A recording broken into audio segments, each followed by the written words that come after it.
The Editor-in-Chief is live in 10, 9, 8, 7, 6, 5, 4, 3, 2, 1. Okay, welcome to the program, folks. It is December the 16th. You're with the Editor-in-Chief and we're live. Duncan, Garner, live. Good evening, everybody. Welcome to the program. I'm Duncan, Garner. Welcome to the podcast. Send us your thoughts. Send us a message. Just leave a comment right there. What sort of bloodbath will be revealed tomorrow when the government opens the books on the New Zealand economy? It's all happening tomorrow.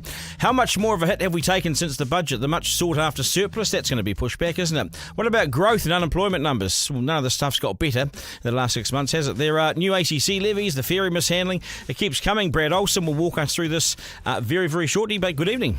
Duncan, Garner, live. Okay, here's a tax cut. Now let's take it back and increased ACC levies. You know, the haifu is tomorrow, the half-year update. How bad will it be and how much has changed since the budget? Since budget day, Brad Olsen is from Infometrics and loyally catches up with us again. Brad, g'day, mate. Nice to see you. Merry Christmas and all that sort of stuff. How are you?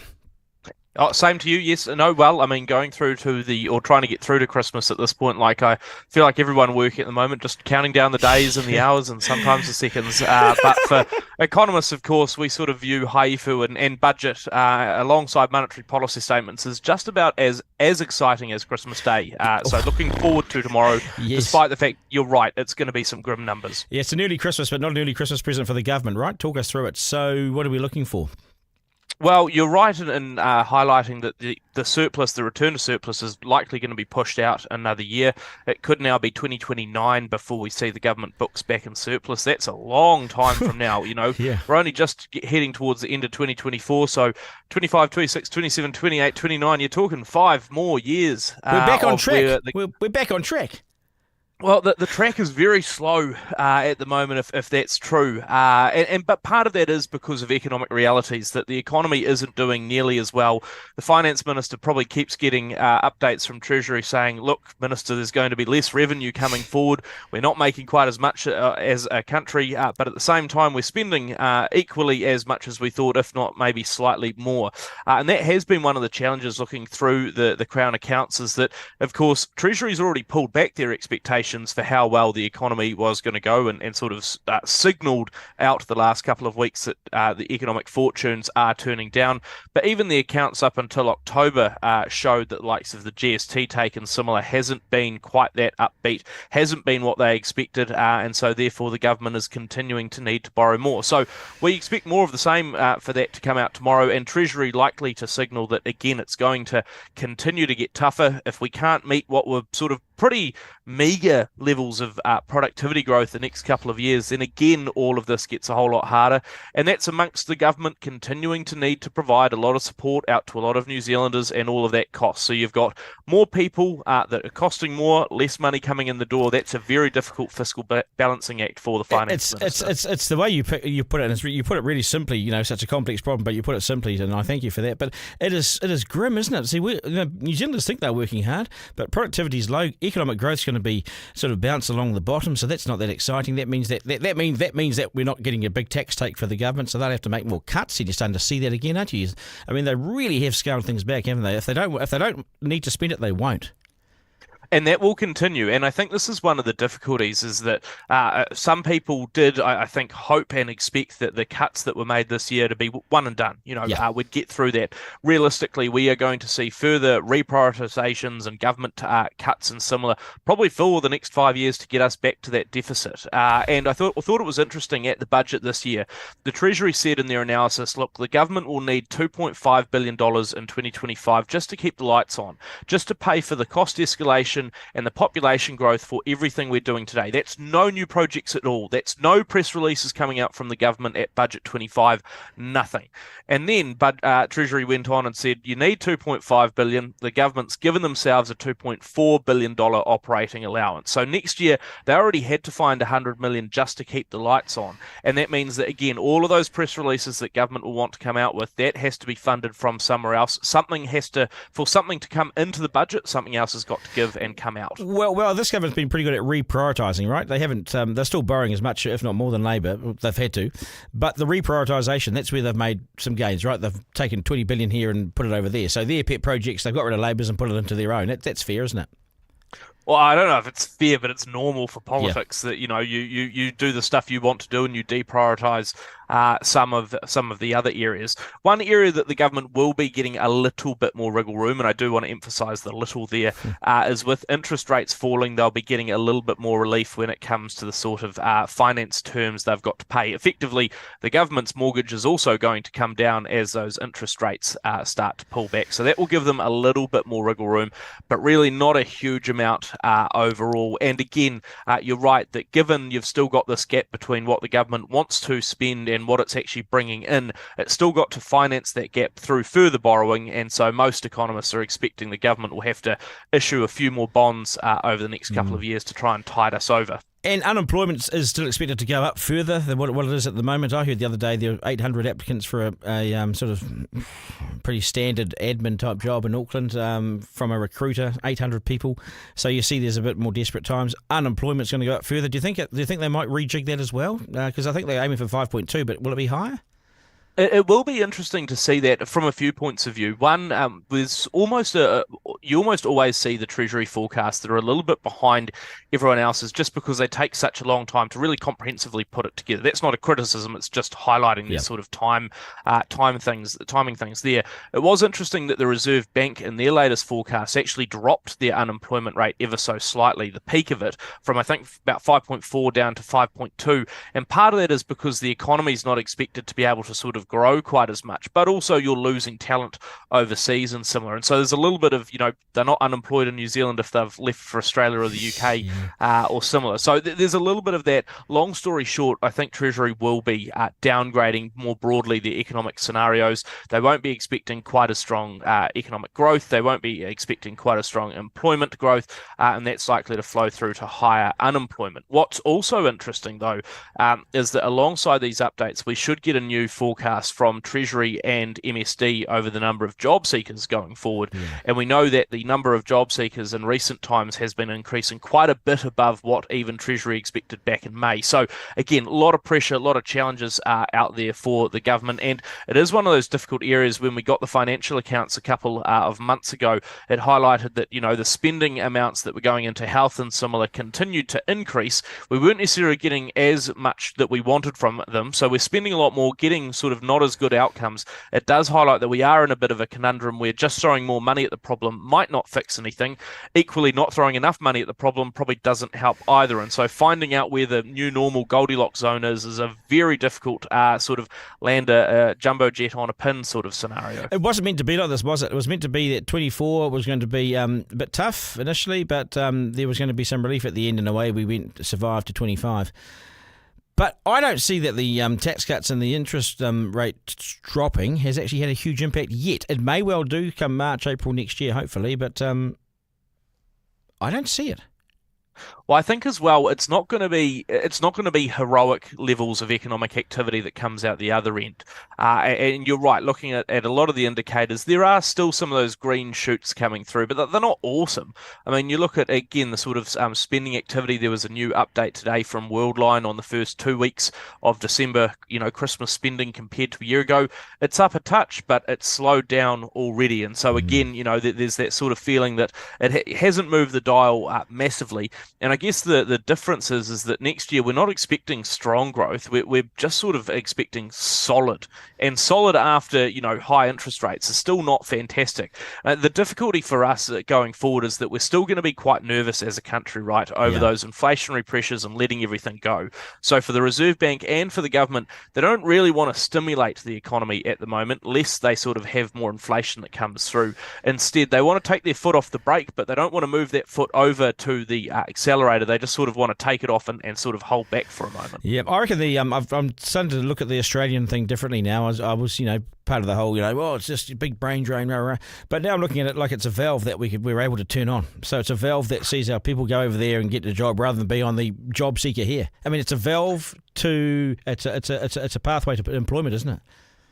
It is, and I mean, it depends. Like, you remember when the big sort of mining booms happened in summer, and you had huge numbers of Kiwis going to get some pretty seriously good money. Now, still mustn't have been the most fun existence being out, in the mines of Perth or whatever without any ability to spend that money, but eventually you probably came back and you spent a bit of it here. I do think, though, that there's a lot more that you're hearing from people saying, look, I still don't feel like I'm getting a fantastic deal over in Australia. It's just that maybe I get an easier entry into a job. So give it a couple of years, and I do think that New Zealand's sort of economic mojo comes back a bit. But again, we are trying to find out what the new normal is going to be. How do you rebalance all of these different positions?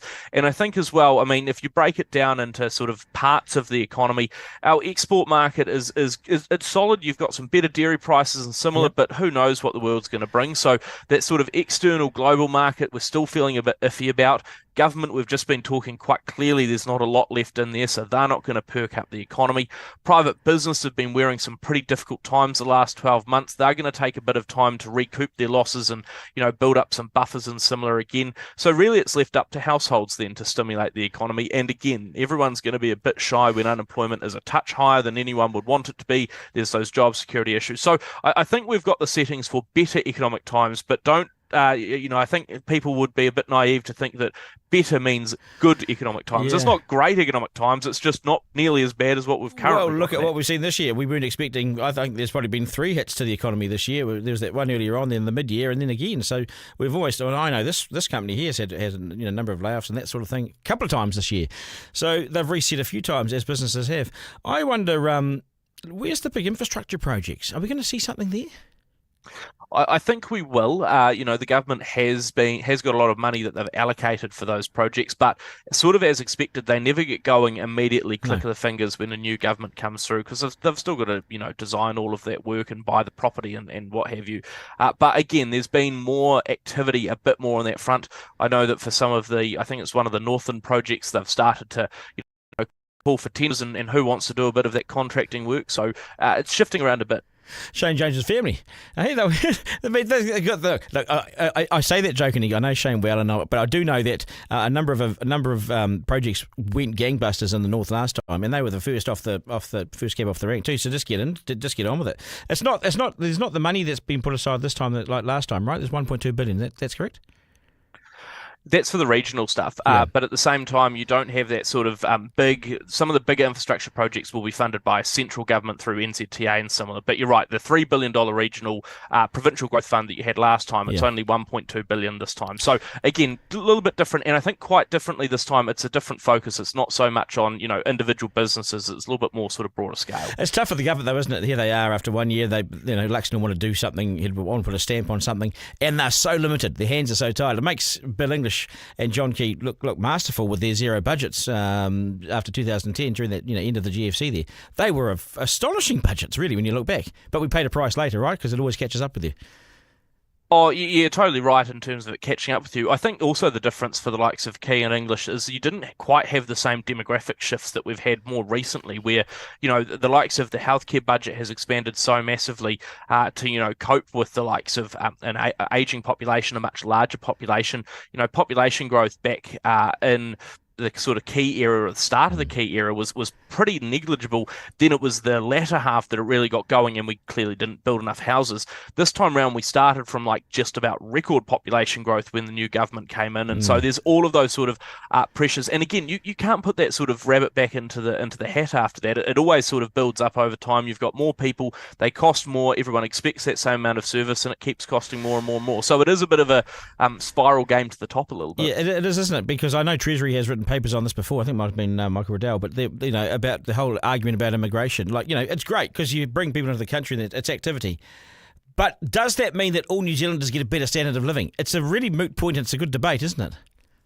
It is, and I mean, to be fair, the literature and the analysis, even from New Zealand, does highlight that normally it does leave us better off once you study it and you correct for all these different things. My challenge always with how New Zealand does migration is that normally the way that migration works is that you say, I really need XYZ talent. I need more water technicians. And so you go, okay, I can't immediately just click my fingers and get water technicians, so I'll bring some in and bridge the gap for a couple of years, for 1 to 3 years, by which time I hopefully have trained up some water technicians locally which can do the job. In New Zealand, we always miss that last step. We just sort of keep bringing people in, we never go, hey, let's look at the immigration figures from the last couple of years and figure out how many people we should broadly maybe need to train. And let's fund those places because, and I've said this a number of times, if someone had said to me when I was leaving high school that I could get a full ride to become a nurse or a water tech or whatever it might be that the country needed, I would not be sitting in front of you as an economist today because people respond to incentives. But instead, anyone can go to university and do whatever they like, and that's totally fine if they put their more money there. But again, from a government point of view, there just doesn't seem to be that more cohesive focus on how do you incentivize people into the areas that we clearly need them to be in. We've had this debate for so long, haven't we? The ACC debate around about the levies, National always does. All governments do this. They make a proposal. Well, Nick Smith used to do this. Nick Smith was the master at doing this. Create a crisis in ACC, and then suddenly you need to put the levies up. But they've got multi-billions of dollars on investment. But anyway, levies are going up. There goes your tax cut. Not all of it, but some of it. Well, with your council rates and the ACC levies, bye-bye tax cut. Just like that. It is costly. I mean, the reason that ACC's got to have such a big fund of investments is because, of course, there are a lot of people that they get injured today. They're going to need to be paid out not only this year, but for the next couple, and they probably won't be paying their ACC levy if they got that injured. But you're right in terms of, I think really what it highlights is that, and this is why I think it is important that the Minister has ordered a bit of a look into ACC and going, not only why are these cost increases coming through, but more importantly, why aren't we limiting some of the damage that's clearly happening to New Zealanders over time, and we've got more expensive procedures going on, we've got more expensive support that needs to be provided. I mean, ACC is a very good system, but again, it can start to get quite expensive, particularly when you start to have fewer people in work, but you've also got those additional costs coming through. So I feel like it's one of those things, different politicians I think have talked over time about, fiscal three-legged stools and similar. That is one of the challenges we sort of face. At the moment, we've gone from, and we look back at the Key and English era. Back then, you paid more and you got a lot more. At the moment, you're paying more to just stand still, if not paying more to get less, and that's still not the worst outcome you could come up with. And I do think that requires a bit of a shift in our mindset because we have gotten, quite understandably, quite used to paying more and getting quite a lot more, and now that has shifted, we do have to go, actually, what do we prioritise? Because we don't really go through that exercise. We say to politicians, it's not binary. It's not that I love this area and I hate this other area so much that one should get funded 100% and the other gets nothing. But should it be 60-40? Should it be 70-30? That's the question we need to ask ourselves. But Brad, I think it is, as you say, and almost worse because we pay for all this stuff now and get nothing. Like we're paying for all these right into ferries. And we won't get those till when the surplus comes in 2029, if we're lucky. But we're paying hundreds of millions of bucks in the meantime because both sides have probably stuffed this up, to be fair. Both sides. Well, I mean, the challenge on the ferries, is that the challenge that I see at least is that there's a lot of talk around the ferries themselves in terms of the boats. Now, yes, you'll probably have to pay differently depending on the sort of configuration you get. But no one has yet seemed to highlight if we're going to get better, cheaper, more efficient landside infrastructure. That was where the big cost was coming from, was all of the earth strengthening. Yeah. There doesn't seem to be sort of any talk about how that has changed or what options are coming forward. So I do worry a little bit that this all seems to be sort of continually kicked out. Well, they don't know, Brad. The lack of detail, they don't know. And I've said here, Winston, here's your hospital pass, mate. Good luck. They don't know. It's just been such a long time, but also, isn't this how we got into this in the first place? That we had this conversation. We sort of thought we had a pretty good idea of what was going to happen. We went down the path a little bit. All of a sudden, the cost escalated massively, and we just sort of sunk bad money after good. And then eventually, someone had to pull the pin. I mean, to be fair, the previous Labor government almost did it without telling anyone by saying to KiwiRail, "Look, we're just not funding anything more." But again, then you've sort of had the new minister come in and say, "Look, I'm definitely not bankrolling whatever this is because I've got no confidence that it's not going to expand by what seems like $1 billion a year out." I mean, 2029, that'd be a pretty expensive project by that point. It's a big year, 2029 now, isn't it? Survive to 29, stay in the game to 29. Surely Duncan, at this point. What did Willis do? What did Willis do for the last year? Well, look, I'm sure there's been a lot of discussions going on behind the scenes, and there's ministerial advisory groups and similar. Given that we've also lost HMNZS Manawanui, you really do wonder if we can go out to someone and be like, "Look, We thought it was 2, now it's 3 ships. Can we do a buy 3, get the 4th free just as a backup, please? Because again, look, we are a small island nation. We're going to need ships over time. It can't be the worst thing to have a few more of them. Yes, I know it's expensive. Yes, I know we don't have a lot of capital. But again, in terms of putting money where the important stuff is, that would be one of them that I would look at and go, actually, we need a high quality Navy. We need them to have the ships to go about. We need to be able to cross the Cook Strait, despite the fact that it's always sort of windy, rainy, and with massive swells. It's crucial. Without that ability, we are just two very disconnected major islands that are sort of stuck at the bottom of the South Pacific. Yeah. That's not a great position. That's not. And we can't run a new tourism venture to the Manawanui because it's in Samoan waters, so they would get the dollars. So we can't even, think outside the square and go for a dive. You've been great, mate. So tomorrow, a bit of a bloodbath, and I think it's been well signalled, though, hasn't it? I mean, everyone's signalled it, right? Yeah, I mean, it's definitely not looking good. What will be interesting is that alongside the half-year update, which is Treasury's sort of updated expectations of both the fiscals and the economic numbers, is we are also expecting to get the budget policy statement for next year. Now, to be fair, the government hasn't really got any financial wriggle room, so we're not expecting much from that to change, but it's always useful to sort of have a look again, given the government is so constrained next year, what signals they might sort of put in terms of where are they putting money and where are they sort of almost telling us they won't put as much money, because that will be instructive. There's a question that's just come through, and that on the list here from some of the viewers and listeners. Is New Zealand broke? No, because we're still operating. No one's put us into, no one's sort of, taken us insolvent or similar. But look, we do have higher debt than I think people are comfortable with. Certainly, private individuals, businesses and households have got quite a bit of private debt at the moment. And the government does too. I mean, gross debt was sitting at about, I think it was 196. What have I got there? 196 billion at the end of October, I think it was, in debt from government. So, I mean, that's a pretty substantial amount. But importantly, part of that is sort of like the mortgage that New Zealand, that New Zealanders will have. When we buy ships or buy bridges or whatever, we don't expect them to be used up in 1 year. They take sort of 50 to 100 years or whatever it might be. So we get a mortgage for some of those things. The worry, I think, at the moment is that we're not broke, but we do seem to be putting everything on the credit card, including the day-to-day spending. Yeah. If we can't afford the cherry tomatoes or the camembert, we really shouldn't be buying it today. Yeah, you can't have both of those, Brad. Pick one. Well, we can't afford any of them at the moment. But it does feel like that. It does feel like we're putting the power bill and the groceries on the credit card, doesn't it? I mean, that's because we absolutely are. Yeah. So when National says Labor borrow too much, well, they're doing this. They're borrowing exactly the same, if not more, right? Yes, although I think the difficulty there is that it is incredibly difficult. We were talking before, right, about how you're paying more and you're getting less. If the government all of a sudden came out and said, look, we're going to go back to, inflation-adjusted or population-adjusted 2019 spending levels, there would be a lot of stuff out there that Kiwis have gotten more accustomed to getting from government in certain ways that all of a sudden we wouldn't get. And I think that's sort of the difficulty, is that if we need to get back to that position, you can either do some pretty big cuts in spending, or you have to wait until your revenue slowly but surely improves over time. It's the same thing with the housing market. You can either bring house prices down, or you can try and keep house prices at a sustainable enough level for, 30 years while everyone's incomes catch up. The second option is much more popular, but it's a heck of a lot slower. We need a really disciplined and creative approach in the next 10 years, don't we?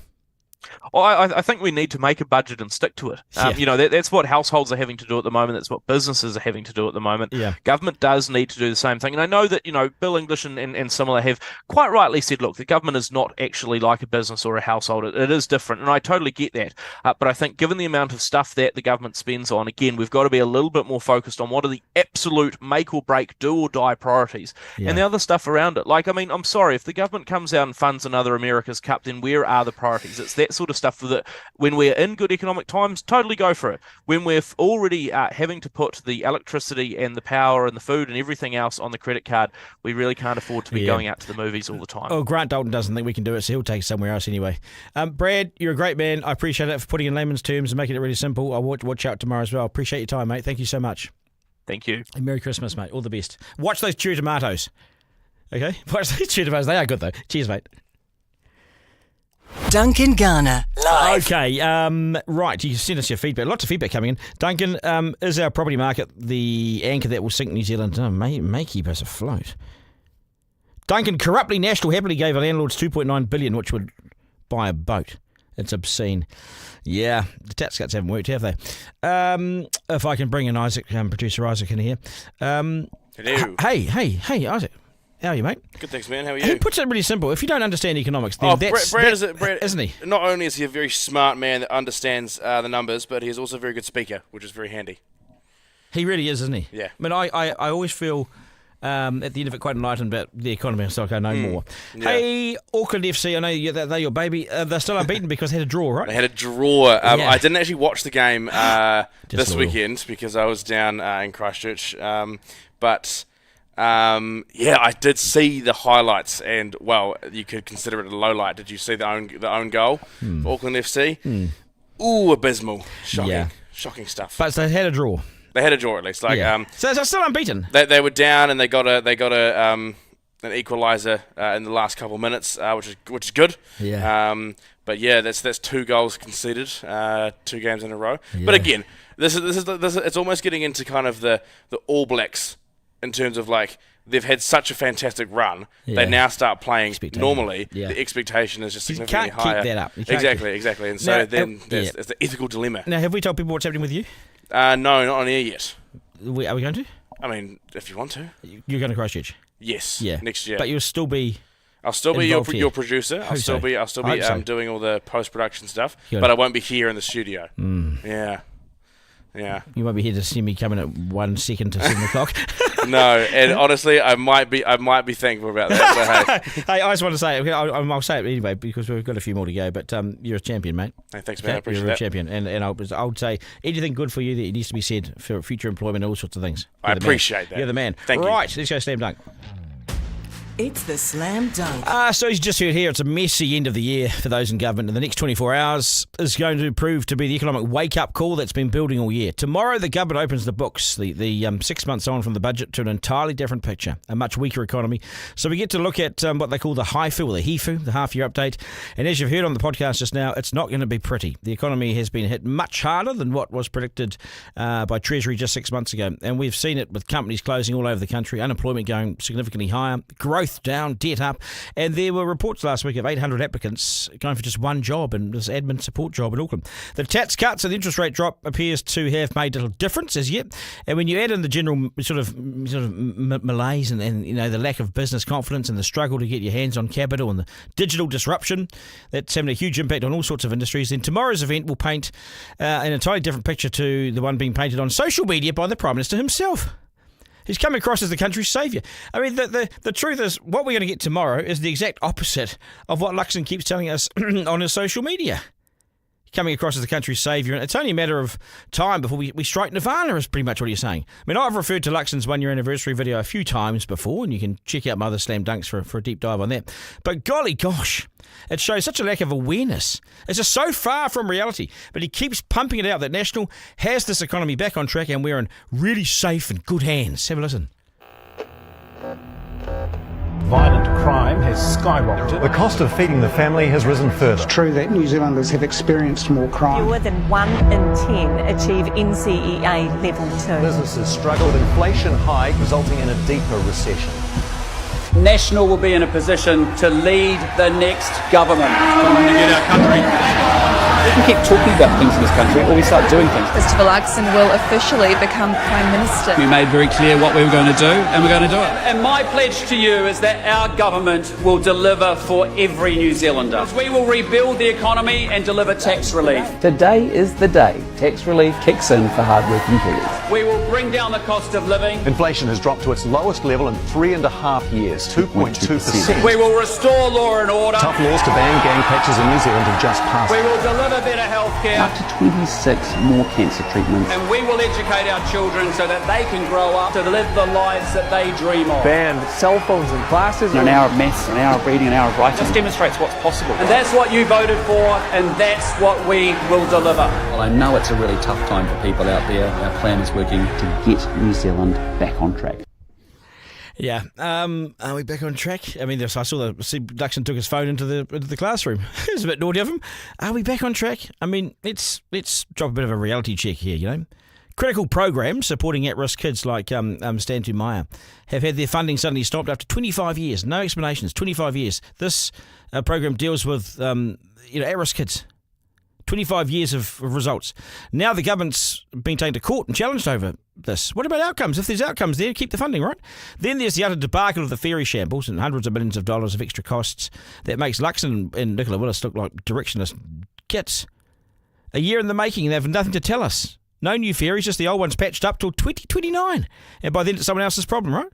Luxon always makes out the National is the party of infrastructure and the fast-track consenting bill. But the real truth is, on one of the most critical infrastructure projects, linking people and freight between the two islands called New Zealand, they stopped the project and parked it until 2029. Fast-track? More like a slow boat to Picton. It's the opposite of what his propaganda feel-good videos want you to believe. Everyone, Chris Luxon, TikTok King here, and I wanted you to know this. We are a government that is all about helping the squeeze middle. We want people to keep more of their own money in their own back pocket so they can navigate this cost of living crisis. 100,000 households could get up to $75 a week to help them with their early childhood expenses. And importantly, in our budget at the end of May, help is on its way for lower middle income working New Zealanders with tax relief. All part of our plan to make sure we rebuild this economy to lower the cost of living so you can get ahead. Well, don't put up the ACC levies then. Talk about the squeeze middle. You're taking from the squeeze middle. And there's hundreds of millions of dollars spent, nothing to show for it. I'm furious about that. We all should be. Where's the accountability for that? Imagine that money used to the at-risk kids program. If it wasn't used on that, it would be a lifeline. You won't get that on the King of TikTok videos. And I haven't finished. Now for the smoke and mirrors. And the nation, the nation always does this under a National Party. National always does this. They roll out a tax cut that they can't afford. Especially when the economy is tanking like it is, which now means that one of National's crucial promises to get us back to surplus before the other guys now has been pushed back probably to 2029. That'll be revealed tomorrow. You won't find these inconvenient truths on Luxon's social media feed. Tax relief is here, and that means for the average income household, you'll get up to $102 a fortnight in tax relief. Yeah, but you're taking it away now with the ACC increases. Why won't the King give us the bad news as well? If it's good news only, how can it be believed? So now for the clincher. So to claw back some of this expensive tax cuts that they've done, so to claw some of it back, they've quietly proposed to hike ACC levies 5% a year for 3 years, both on the worker and the road user levies. That's you. That's me. It goes back to the government in one announcement. Just one announcement, bang, we lose money. Now, I recall former National MP Nick Smith always created a crisis in ACC, and to fix it up, you put up the levies. You know they've got $46 billion on investment there? $46 billion. So much for National's no new taxes, right? Okay, ACC is not a new tax, it's a current levy, but they're increasing the old levy. The impact's the same. I know it's referred to as a levy, but it's a tax. Call it what you like. Ignore the spin and the weasel words. It's a tax increase. It's a levy increase. Same thing. Same difference. They're trying to get money into the government's coffers because growth is much weaker than predicted. It's the story of the year. Everyone's bleeding, right? By the way, if ACC is in crisis, it should use some of that $46 billion I just mentioned. It has under investment. Seems crazy to keep tapping us for more money. Can I just steal a Luxon line and send it his way? We are not a never-ending FFOS machine for the government to plunder all the time. Sort of that's what's happening, isn't it? We're just getting plundered.